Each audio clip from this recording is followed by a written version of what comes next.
Hi, my name is Sahira, and we're here today at the Nia Move studio in Houston, Texas to show you how to belly dance.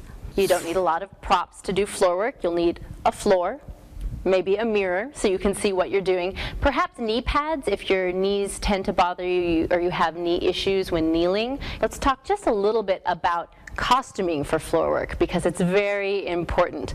Floor work is not quite as popular in Egyptian style dance as it might be in Greek or Turkish style. Part of that could be the costume, part of that could be the culture. But if you're going to do floor work, I highly recommend wearing pantaloons underneath your costume because of course as you're down on the floor, the skirts are going to move around your legs in different ways, and you always want to be sure to keep yourself covered at all times. So just be sure to practice, as always, in your costume before doing any sort of floor work to make sure you're not exposing anything you don't want to. So let's talk about the kind of movements you can do in floor work. First and most importantly, you need to know how to get down and how to get back up, and ideally you do this as gracefully as possible.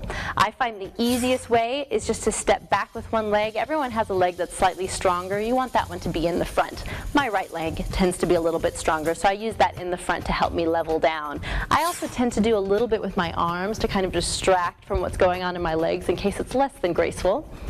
And the arms can help you have some movement to do while you're getting down on the floor.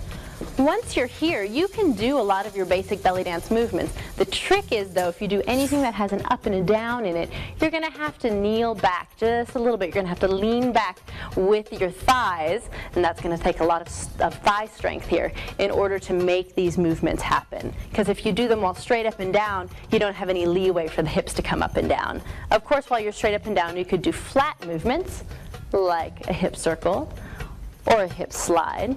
But if you want to do anything that snakes up and down, you've got to bring your legs down a little bit. So that is something fun that you can play with, leveling back and forth with the movements. Of course, you always want to keep a straight line from your hips to your head, so you don't ever want to lean forward here or lean back too much. Keep a nice straight line. So you can do a lot of movements in this position, or you can also get down into another position. You can slide over onto your hip, onto your right hip or onto your left hip, and extend the legs out. I call this the Kodak moment. It's a very beautiful position to be photographed in. It's also a good position to do arm movement or belly movement. It's very pretty here. Another great place to do belly movement is to roll over onto your back more, lift up with your back hands, use your thigh strength, and do belly work here, because it's very visible to your audience from this position. And of course, most floor work, you want it to be fairly slow. It tends to work really well to the taksim in your set. And once you're done with floor work, so you can do several different positions, you can do a lot of different movements from kneeling. To get back up, I tend to do it the same way I came back down, by leveling up with one leg in front. So you'll come back up to the knees, bring the foot out and around. If you have skirts, it's very important. You can kind of kick around with your skirts to get them out of the way so you're not stepping on them. And then use your arms as a distraction as you level up.